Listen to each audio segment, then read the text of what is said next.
my left side, behind me, are pipes running up the grapevine.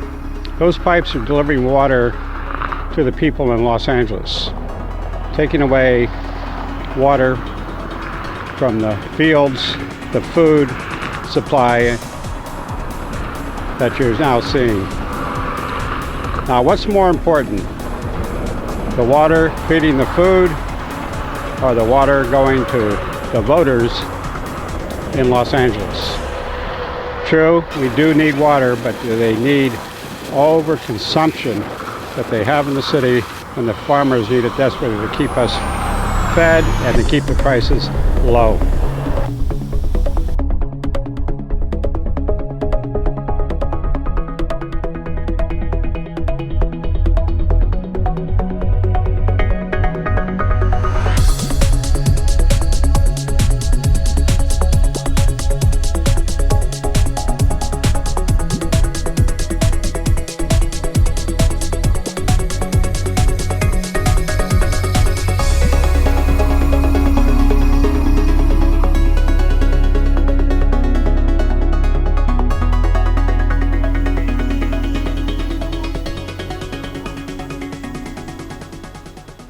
After many attempts at contacting Congressman Nunes' office in Washington, D.C., they refused to respond to our phone calls.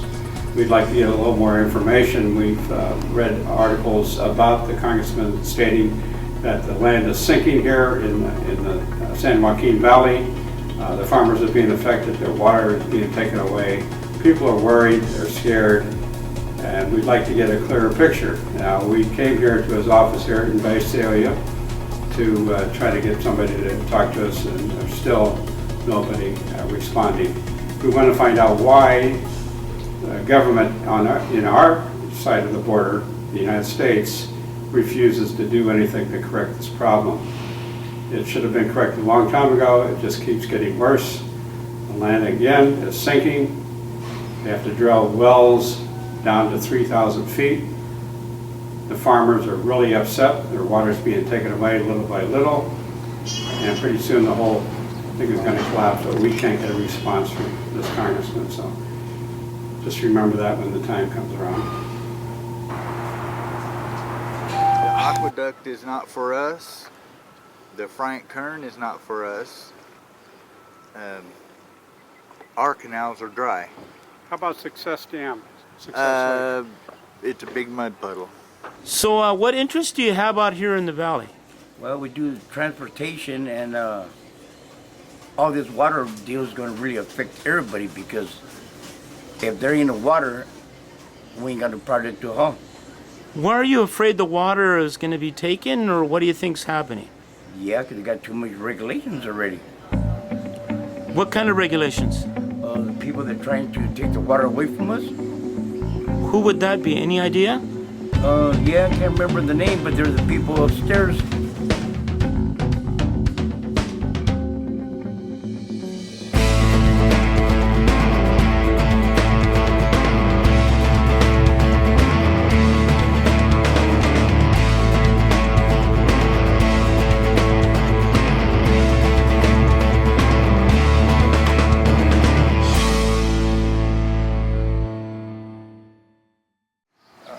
When they're calling for us, the average Joe citizen, to conserve water by not watering the lawn as much, not doing this or that as much, it's like they're handing out a placebo when 80% of the water goes to the agriculture.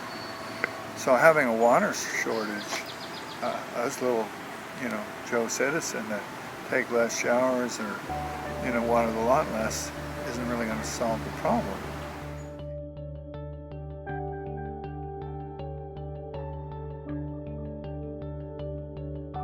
Captain Bortizer, it is a pleasure being in your office here, and what would this be considered? CAL FIRE Headquarters San Diego unit. We're in this multi-year drought here in San Diego, which has had a huge impact on the fuels throughout the county, in addition to the water situation. So one of the things that we're concerned about is post-fire flooding, which occurs in the areas. We've had some pretty significant fires in San Diego County throughout history, most recently in May of 2014. And so those areas where the fires burned through obviously has no vegetation on the hills. So what happens when you have that is that there's no fuels to intercept the water as it's raining. So the water just flows freely down the hills, causes flooding. There's erosion issues, mud flows, things like that. So those are what the concerns are going to be if we have significant El Nino rains. And just the fact that the grounds are so dry throughout the county and in Southern California that the water's not going to have an opportunity to soak in because the ground's going to be so. My name is Carlos Ruiz. I'm a president of a political party, Partido Humanista. We think that we need to have binational conversations with authorities in US and Mexico to solve this problem, because we need us to take control of this problem. This problem is not only from United States, it's also Mexico. We're the same region,